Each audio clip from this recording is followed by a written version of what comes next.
Hello, आपका स्वागत है आपके अपने चैनल टोटल मैथमेटिक्स में। आज हम आपके लिए लेकर के आए हैं। आपको पता ही है कि हम क्या कहते हैं, उत्तराखंड बोर्ड क्लास 10th का जो हमारा मैथ्स का पेपर है 2022 का, उसका हम सोल्यूशन करा रहे हैं। तो उसमें क्या है, हमने 3 पार्ट करा चुके हैं, जिसमें जो पहले पार्ट में था हमारे 1 नंबर वाले क्वेश्चन थे। जो हमारा सेकंड पार्ट था उसमें 2 नंबर वाले क्वेश्चन थे। जो हमारा थर्ड पार्ट था उसमें हमारे 3 नंबर वाले क्वेश्चन थे। वो हमारे 3 नंबर वाले क्वेश्चन जो थे वो आधे थे। हमारे कुल मिला के जो क्वेश्चन थे 5 से 6 क्वेश्चन अभी भी बचे हैं 3 नंबर वाले। तो उसके लिए हम बना रहे हैं यहाँ पर पार्ट 4। ठीक है, तो इसमें हम 3 नंबर वाले जो भी हमारे मोस्ट इंपॉर्टेंट क्वेश्चन बचे थे इसमें जो आए हुए थे पेपर में, वो हम यहाँ पर कराने वाले हैं। तो इसमें हम देखते हैं अब आगे क्वेश्चन नंबर 21 को, जो हमें दे रखा है। जैसे कि आपको ऊपर दिख भी रहा होगा, क्या कहते हैं, क्वेश्चन नंबर 21 जो हमें दे रखा है, आपको ऊपर दिख रहा होगा कि उस बिंदु के निर्देशांक ज्ञात कीजिए जो बिंदु -1, 7 और 4, -3 को मिलाने वाले रेखाखंड को 2:3 में क्या करती है, विभाजित करती है। आपको उस ऊपर दिख भी रहा होगा। ठीक है, अब उसमें क्या हम उसने हमसे बोला कि कोई बिंदु है, पहली बात। ठीक है, वो जो बिंदु है वो हमारा जो भी रेखा है, जो पॉइंट उसने हमें दे रखे हैं -1, 7 और 4, -3, उन्हें क्या है, वो क्या करता है, विभाजित करता है किसमें, 2:3 में। यानी कि जो हमारे पास पॉइंट वहाँ पर दे रखे हैं 2,3 में। ठीक है, तो उस पॉइंट के हमने निर्देशांक मान लिए, वो हमारे क्या है, x, y हमने मान लिए। ठीक है, क्योंकि उसे हमें पॉइंट का बताना है। तो हमने क्या करा, ए बी एक रेखा खींच ली जिसके निर्देशांक हमने मान लिए ए के -1, 7 और दूसरे के मान लिए हमने 4, -3। ठीक है, फिर हमने क्या है, बिंदु पी ले लिया जिसमें हमने मान लिया कि वो बिंदु है कि जो हमारी ए बी को क्या करता है, 2:3 में विभाजित करता है।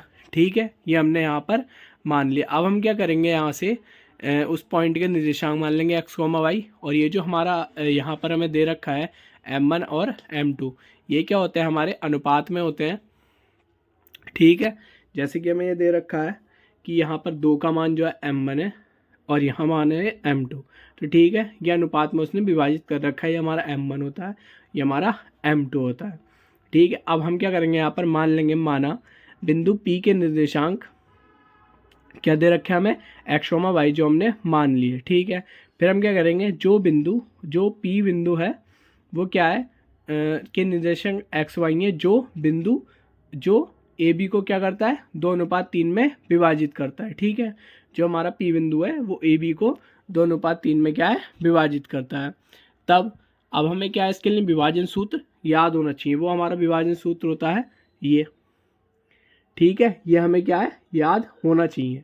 ठीक है, तो ये हमारा सूत्र होता है m1 x2 plus m2 x1 upon m1 upon n2। और दूसरा होता है हमारा m1 y2 plus m2 y1 upon m1 plus m2। ये हमारा सूत्र होता है। इससे हम वैल्यू फाइंड कर सकते हैं x और y की। ठीक है, किसकी वैल्यू फाइंड कर सकते हैं, x और y की। तो हम क्या करेंगे, दूसरे उसमें निकाल लेंगे x की वैल्यू। जैसे कि x बराबर हमें कितना दे रखा है, m1 की वैल्यू हमें पता है ऊपर कितनी दे रखी है, 2, और m2 की वैल्यू है 3। तो ये हम याद रखेंगे। और यहाँ पर क्या करेंगे, हम इन्हें मान लेंगे। हम क्या मान लेंगे, जैसे कि यहाँ मान लेंगे x1, यहाँ मान लेंगे y1, ऐसे यहाँ मान लेंगे क्या, x2, यहाँ मान लेंगे हम क्या, y2। ठीक है, ये अपने अनुसार हम मान सकते हैं। तो अब क्या करेंगे, यहाँ वैल्यू पुट कर रखें। m1 की हमें पता है 2 है और m2 की 3 है, वो हमने रख दी। अब क्या है, x2 की वैल्यू हमें पता है वहाँ पर क्या दे रखी है, 4, तो 4 लिख देंगे। ऐसे में पता है x1 की वैल्यू हमें क्या दे रखी है, x1 की वैल्यू देखेंगे तो हमें दे रखी है -1, तो वो लिख देंगे। तो यहाँ पर आ जाए 2 × 4 प्लस 3 × -1। और नीचे हमें पता है m1 m2 की पता है हमें वैल्यू, 2 + 3 लिख देंगे। यहाँ हो जाएगा 4 दूनी 8, और यहाँ हो जाएगा कितना, 3 से मल्टीप्लाई कर देंगे -1। यहाँ पर 2 और 3 कितने हो जाएंगे हमारे, 5। और ये आ जाएगा 8 में से 3 घटाएंगे तब भी हमारा 5 हो जाएगा। 5 से 5 काट देंगे एक बार, तो x की वैल्यू कितनी आ जाएगी हमारे पास, 1। ठीक है, अब यहाँ दूसरी तरफ हम निकालेंगे y की वैल्यू। तो y की वैल्यू कैसे निकालेंगे, क्या है, m1 है 2, m और m2 के मान हमें पता है, तो यहाँ तो आ जाएंगे अपने आप सेम। और यहाँ पर भी क्या होगा, y की वैल्यू हमें पता है, तो y बराबर y2 की वैल्यू देखेंगे, y2 की वैल्यू हमें क्या दे रखी है यहाँ पर ऊपर -3, तो -3 आ जाएगी। अब देखेंगे y1 की वैल्यू, y1 की वैल्यू हमें क्या दे रखी है ऊपर 7, तो 7 आ जाएगी। यहाँ से गुणा कर देंगे, 3 दूनी 6, माइनस क्या आ जाएगा प्लस 7 या 21, घटा देंगे 15 आ जाएगा प्लस का, 5 से 15, y की वैल्यू कितनी आ जाएगी हमारी 3 आ जाएगी। ठीक है, अब x और y की वैल्यू हमें मिल गई, और x और y हमने किसे माना, p के निर्देशांक को। हम क्या है फिर लास्ट में लिख देंगे कि आता है बिंदु p के निर्देशांक यानी कि x, y कितने होंगे हमारे 1,3 होंगे, जो कि ए बी रेखा को 2:3 में विभाजित करेंगे। ठीक है, तो ये हमारा क्वेश्चन नंबर हो गया 21वां। अब देखते हैं हम क्वेश्चन नंबर 22 को, जैसे कि जो कि आपको ऊपर लिखा हुआ दिखाई दे रहा होगा। जैसे कि उसमें लिखा है कि x अक्ष पर वह बिंदु ज्ञात कीजिए जो 2,-5 और -2,9 से समदूरस्थ है। अब यहाँ पर आपने क्वेश्चन पढ़ा, लेकिन एक चीज़ समझी, वहाँ पर लिखा है समदूरस्थ। समदूरस्थ का मतलब होता है कि समान दूरी पर हो। ठीक है, जो भी पॉइंट हो वो क्या हो, समान दूरी पर हो। अब हमें क्या है, हम इसका चित्र देखते हैं। हमें क्या दे रखा है इसमें कि हमारे पास 2 पॉइंट है, हमने मान लिया एक ए पॉइंट है, एक बी, जिसके निर्देशांक हमें दे रखे हैं 2,-5 और -2,9। ठीक है, अब वो क्या है, उस पे एक बिंदु है जिसके हमें निर्देशांक ज्ञात करने हैं एक्स अक्ष पर, जो कि क्या है समदूरस्थ है, यानी कि जो हमारी क्या होगी, जो हमारी दूरी होगी ए बिंदु से पी तक की, वो भी क्या होगी समान होगी, और बी से लेके पी तक की जो दूरी होगी वो भी क्या होगी समान, यानी समदूरस्थ होगी। ये दूरी भी बराबर होगी और ये दूरी भी बराबर होगी। तो हमने इसके निर्देशांक मान लिए x, 0। ठीक है, तो हम यहाँ पर लिखेंगे माना p x, 0 वह बिंदु है, यानी कि ये वह बिंदु है जो a पॉइंट जो है जिसके निर्देशांक है हमारे 2 और -5, और बी पॉइंट है इसमें दे रखा -2, 9 से क्या है समदूरस्थ, यानी कि समान दूरी पर है। ठीक है, तब हम लिखेंगे दूरी सूत्र से। ठीक है, तब लिखेंगे दूरी सूत्र से, और ये सूत्र हमें याद होना चाहिए सबसे पहली बात तो। ठीक है, ये बहुत क्वेश्चनों में हर बार यूज़ किया जाता है। तो हम क्या लिखेंगे, हमने लिखा ए पी बराबर होगा बी पी के। क्यों लिखा, क्योंकि दूरियां क्या है समदूरस्थ है, इसलिए हमने ये बराबर लिखा, और दूरी का सूत्र लगा दिया अंडर रूट में x2 - x1 plus y2 - y1 का स्क्वायर बराबर, फिर अंडर रूट में वही जो सूत्र है दूरी का वही लगा दिया। सही है, मेन दूरी का सूत्र ये। ठीक है, अब क्या है ऊपर हम देखते हैं, यहाँ पर हमें क्या है, जैसे हम फॉर्मूला ए पी और बी पी के लिए लगा रहे हैं, वैसे हमें क्या है ये मान लेने पड़ेंगे। जैसे कि हम इसे मान लेंगे, क्या x1, इसे मान लेंगे हम y1। ठीक है, वैसे ही क्या है, जब ए पी निकालेंगे तो उसके लिए क्या हो जाएगा x2। ठीक है, और ये हो जाएगा y2 हो जाएगा। ठीक है, अब ये इसके लिए हो गया। अब जैसे कि हम निकालेंगे बी पी में क्या करेंगे हम, उसके लिए क्या हो जाएगा x1 ये। ठीक है, तब x1 ये हो जाएगा, और x2 वो y1 ये हो जाएगा। ठीक है, और जब ये निकालेंगे बी पॉइंट, उसके लिए क्या हो जाएगा बीपी के लिए x2 और ये y2। ठीक है, तो यही मेरा बताने का था कि फॉर्मूले में ऐसे यूज़ होंगे। तो हम क्या फॉर्मूले में रख देंगे। अब जैसे कि हमें क्या दे रखा है, यहाँ पर हमें दे रखा है x2 का मान देखेंगे ऊपर हमारा कितना आएगा, x2 का मान x आ जाएगा, ये x2 आ गया AP के लिए। ठीक है, अब क्या है x1, तो x1 कितना आ गया हमारे पास 2, यानी कि x - 2 का होल स्क्वायर प्लस y2 का मान कितना दे रखा है 0, यहाँ दे रखा है हमारा -5, तो यहाँ क्या आ जाएगा 0 - 5 का स्क्वायर माइनस के 5 का स्क्वायर। वैसे ही यहाँ पर हम कर लेंगे। ठीक है, या तो पहले हम इसे सॉल्व कर लें या दोनों एक साथ भी कर सकते हैं। यहाँ पर x2, तो x2 हम BP के लिए देख रहे हैं, तो x2 क्या हो जाएगा हमारा, ये हो जाएगा -2, और x1 क्या हो जाएगा हमारा x ऊपर लिखा है तो लिख देंगे वैसे ही। ठीक है, वैसे ही y2 है हमारे पास कितना 9, y1 है हमारे पास 0, तो ये कितना हो जाएगा 9 - 0 का स्क्वायर हो गया। अब क्या करेंगे, इसको सॉल्व कर लेंगे। सॉल्व कैसे करेंगे, जैसे कि हमें पता है यहाँ पर इसका x - 2 का होल स्क्वायर क्या होता है x² plus y² plus 2ab। ठीक है, ये आ जाएगा, और यहाँ पर क्या आ जाएगा प्लस के 25 यानी कि 5 का स्क्वायर। अब यहाँ पर जैसे कि लिखा है 2 माइनस के 2 और माइनस के x का होल स्क्वायर, तो हम इसे क्या मान लेंगे, इसे मान लेंगे हम क्या, जैसे हम तो ए स्क्वायर प्लस बी स्क्वायर। ठीक है, अब ए का स्क्वायर करेंगे तब भी 4 आएगा। अब यहाँ बचा एक्स स्क्वायर करेंगे तो एक्स स्क्वायर आएगा। अब यहाँ क्या है, माइनस के 2ab, लेकिन 2 माइनस का और यहाँ माइनस के 2 पहले से, तो यहाँ कितना हो जाएगा 4x प्लस का, प्लस कितना हो जाएगा ये 81, क्योंकि 9 का जो स्क्वायर होता है वो कितना है 81। अब क्या करेंगे, दोनों तरफ का वर्ग करने पर, क्योंकि ये क्या है अंडर रूट में है, वर्ग करेंगे तभी इसका अंडर रूट हटेगा। तो हम क्या करेंगे, यहाँ पे इसका वर्ग कर लेंगे, तो यहाँ पर आ जाएगा, हट जाएगा अंडर रूट, तो आ जाएगा एक्स स्क्वायर प्लस 4 माइनस के 4x प्लस 25।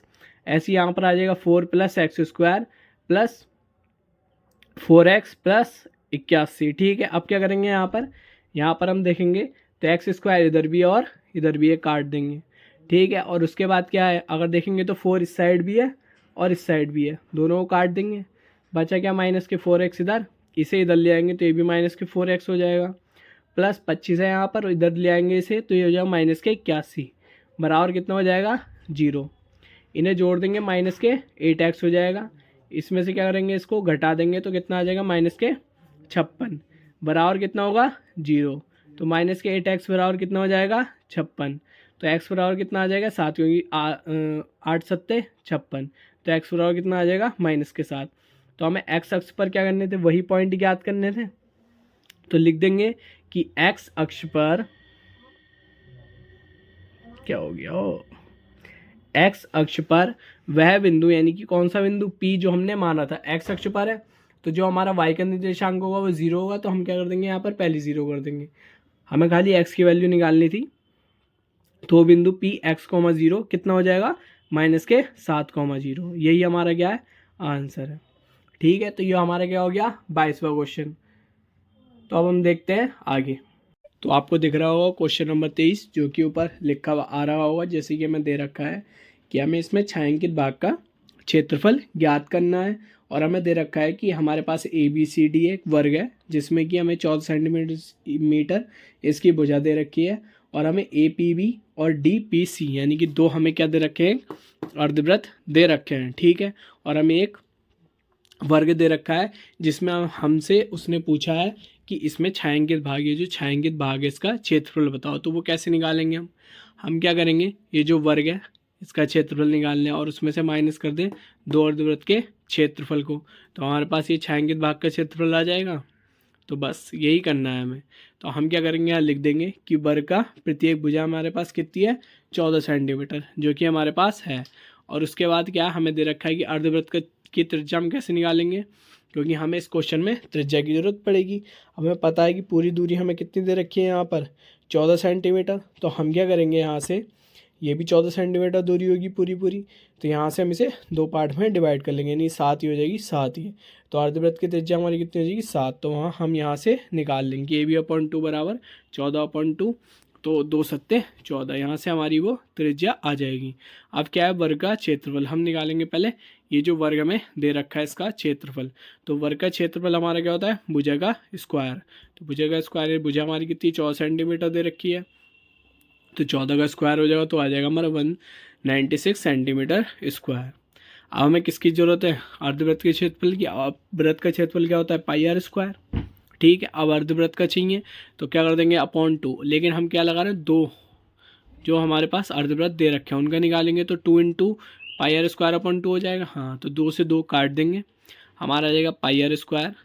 पाई का मान रख दें 22/7, आर हमारे पास 7 आया हुआ है ऊपर, जो हमने इसकी त्रिज्या निकाली थी यहाँ से। r² है, यानी कि 7 को हम 2 बार लिख देंगे, 7 × 7, 7 से 7 काट देंगे, यानी कि 22 की 7 से मल्टीप्लाई कर देंगे, तो आ जाएगा 154 सेंटीमीटर स्क्वायर। ठीक है, अब क्या निकालना है, छायांकित भाग का क्षेत्रफल। तो छायांकित भाग का क्षेत्रफल हो जाएगा वर्ग का क्षेत्रफल, जो हमें वर्ग का दे रखा था पूरा का पूरा, उसमें से क्या माइनस कर देंगे दो अर्धवृत्त के क्षेत्रफल को, वो हमने क्या करा है यहाँ पर माइनस कर दिया। तो 196 हमारा ये था, माइनस कर देंगे 154, तो हमारा कितना आ जाएगा 42 सेंटीमीटर स्क्वायर। ये हमारा क्या होगा, हमारा ये आंसर होगा। ठीक है, ये हमारा होगा आंसर। तो हमसे इसमें यही पूछा था कि छायांकित भाग का क्षेत्रफल क्या होगा वो हमने निकाल दिया। अब देखते हैं हम आगे। तो हमें 23वें क्वेश्चन के जो अथवा वाला था, जो 23वां क्वेश्चन था वो तो हमने करा दिया, लेकिन इसके अथवा में भी एक क्वेश्चन हमें दे रखा है जो कि आपको ऊपर दिख रहा होगा। वो हमें दे रखा है कि 4 सेंटीमीटर का कोई हमारे पास एक वृत्त है, वो हमें क्या करना है, उसका क्षेत्रफल निकालना है, जो कि हमारे पास उसमें त्रिज्याखंड दे रखा है OAPB, जिसमें हमें कोण दे रखा है 30 डिग्री का, और उसके संगति हमें क्या करना है, दीर्घ त्रिज्याखंड का भी क्षेत्रफल ज्ञात करना है। और इसने हमसे बोला है कि पाई का मान हमें देना है 3.14, और इसमें चित्र भी हमें दे रखा है जैसे कि आपको सामने दिख रहा होगा। तो हमें क्या है, ये हमें दे रखा है चित्र जिसमें OAPB इसका क्षेत्रफल पूछा है, और इसके संगत क्या पूछा है, दीर्घ वृत्त का क्षेत्रफल। दीर्घ वृत्त हमारे पास ये हो गया, बचा हुआ बाकी क्षेत्रफल। ठीक है, तो अब ये हमारे पास इसकी त्रिज्या दे रखी है 4 सेंटीमीटर, तो हम यहाँ पे लिख लेंगे त्रिज्या में दे रखी है 4 सेंटीमीटर, जो कि हमारा हो जाएगा R। कोण हमें दे रखा है 30 डिग्री का, वो हमने यहाँ पर नोट कर लिया। अब क्या हमें इसका त्रिज्याखंड का क्षेत्रफल निकालना, जो हमारे पास क्या है OAPB, इसका निकालना है। तो हम लिख देंगे त्रिज्याखंड OAPB का क्षेत्रफल, वो हमें कितना आ जाएगा, हमारा θ/360 इंटू πr²। ये फॉर्मूला होता है, ये आपने पढ़ रखा होगा। तो यहाँ पर थीटा का मान कितना आ जाएगा, 30 हमें दे रखा है, 360 इंटू पाई का मान हमसे बोला है उसमें कितना लगाना है, 3.14, और r² यानी कि 4 का स्क्वायर, तो वो कितना आ जाएगा, हमने 2 बार लिख दिया, 4 इंटू 4। अब क्या करेंगे, यहाँ पर हम 0 से 0 काट देंगे। ठीक है, यहाँ से 4 से काट देंगे, 4 9 36। ठीक है, 3 से काट देंगे, 3 3 9, तो नीचे बचेगा 3। फिर इनकी मल्टीप्लाई कर देंगे 3.14 की और 4 की, तो हमारे पास आ गया 12.56। ठीक है, अपॉन में 3। फिर क्या करेंगे, इसकी भाग कर देंगे, तो हमारे पास आएगा 4.19 सेंटीमीटर स्क्वायर, वो कि इसका क्षेत्रफल आया। ये जो हमारे पास त्रिज्याखंड है OAPB। और अब हमें किस करना है, संगत दीर्घ जो त्रिज्याखंड है उसका क्षेत्रफल निकालना है। उसका क्षेत्रफल हम कैसे निकाल सकते हैं, जो हमारे पास टोटल वृत्त है, अगर उस टोटल वृत्त में से हम ये छोटा वाला भाग जो हमारे पास रंगीन भाग इन्होंने दे रखा है, इसमें से वो क्षेत्रफल अगर हम घटा दें, तो हमारे पास जो दीर्घवृत्त का क्षेत्रफल जो बाकी है वो हमारे पास आ जाएगा। तो हम वही करेंगे, यहाँ लिखेंगे संगत दीर्घ त्रिज्याखंड का क्षेत्रफल बराबर होगा वृत्त का क्षेत्रफल माइनस त्रिज्याखंड OAPB का क्षेत्रफल।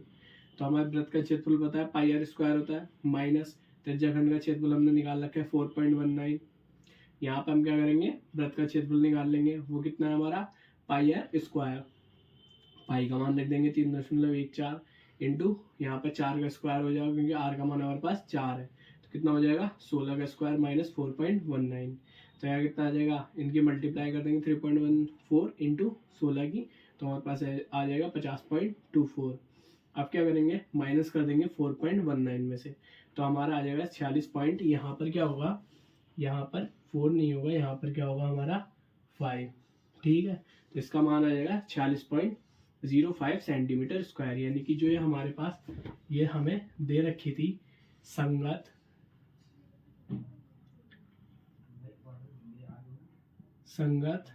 दीर्घ त्रिज्याखंड,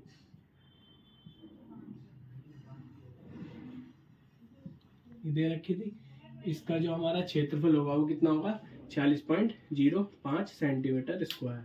ठीक है, तो इसका ये अथवा का हो गया। अब देखते हैं हम इसके आगे वाला जो हमें दे रखा है 24वां क्वेश्चन, वो आपको ऊपर दिख रहा होगा। वहां पर वो हमें दे रखा है कि हमें एक 6 सेंटीमीटर का क्या करना है, एक वृत्त खींचना है, जो केंद्र से 10 सेंटीमीटर दूर स्थित कोई बिंदु है वहां पर, जो कि क्या है, वृत्त पर स्पर्श रेखा युग्मी, यानी कि उस पर क्या होगा, स्पर्श रेखा खींची होंगी की रचना करनी है, और उनकी लंबाई भी मापनी है। अब ये क्या है, ये रचना वाला क्वेश्चन है, तो इसमें क्या है, बहुत इजी क्वेश्चन है, खाली आपको चित्र बनाना है और उसकी रचना लिखनी है। तो मैंने ये क्वेश्चन पे लगा दिया है फोटो, अगर आपको ये क्वेश्चन करना हो तो वहां से देखकर आप ये क्वेश्चन कर सकते हैं। आपकी स्क्रीन पर आ रहे होंगे वो फोटोज, इसका चित्र भी और जो इसकी रचना है वो भी आ रही होगी। अब देखते हैं इससे अगला क्वेश्चन, जो कि हमें दे रखा है 25वां। जैसा कि आपको ऊपर दिख रहा होगा क्वेश्चन हमारा, इसमें दे रखा है कि सिद्ध कीजिए कि किसी बाह्य बिंदु से, यानी कोई बाह्य बिंदु है उससे किसी वृत्त पर खींची गई दो स्पर्श रेखाओं के बीच का कोण, यानी दो रेखाएं हैं जो कि हम स्पर्श रेखाएं खींचेंगे, उनके बीच का कोण क्या हो, स्पर्श बिंदु को मिलाने वाले रेखाखंड द्वारा केंद्र पर आंतरिक कोण का क्या हो, संपूरक हो, यानी कि 180 डिग्री होना चाहिए। अब क्या है, हमने कोई पॉइंट मान लिया P, उससे क्या है, हमने कोई वृत्त है उस पर क्या करा, दो स्पर्श रेखाएं हमने खींच दी, उन्हें मान लिया हमने PA या AP या BP, और वो जो हमारे बिंदु हैं वो हमारे क्या, कौन से बिंदु हो गए, वो हमारे हो गए रेखाखंड वाले बिंदु, यानी कि स्पर्श बिंदु बोल सकते हैं इन्हें। अब इन स्पर्श बिंदु को हमने ये करा, जो हमारा वो था हमारा केंद्र, उससे क्या करा, दोनों को हमने मिला दिया। ठीक है, तो ये तो हो गई त्रिज्या इनकी OA OB, और ये हो गया स्पर्श रेखाएं। तो जो इनको मिलाने के बाद ये जो कोण बने हमारे, यानी कि APB और AOB, ये क्या होंगे हमारे स्पर्श, ये क्या होंगे हमारे, जो हमारे आंतरिक कोण, जो इन्होंने बोला कि क्या होता है, संपूरक होता है, तो इन दोनों कोणों का जो योग होगा वो हमारा कितना होगा, 180। वो हम यहाँ पर प्रूव करेंगे। हमने क्या लिखेंगे यहाँ पर, माना O केंद्र वाले वृत्त पर O जो हमारे PA और PB है वो क्या है, स्पर्श रेखाएं हैं जो बिंदु A और B पर क्या करती हैं, स्पर्श करती हैं। ठीक है, उसके बाद फिर हम क्या करेंगे, जो A और B स्पर्श हमारे वो आ गए क्या, रेखाएं हैं, फिर हम क्या करेंगे, जो बिंदु O है उससे क्या करेंगे, A और B को मिला देंगे।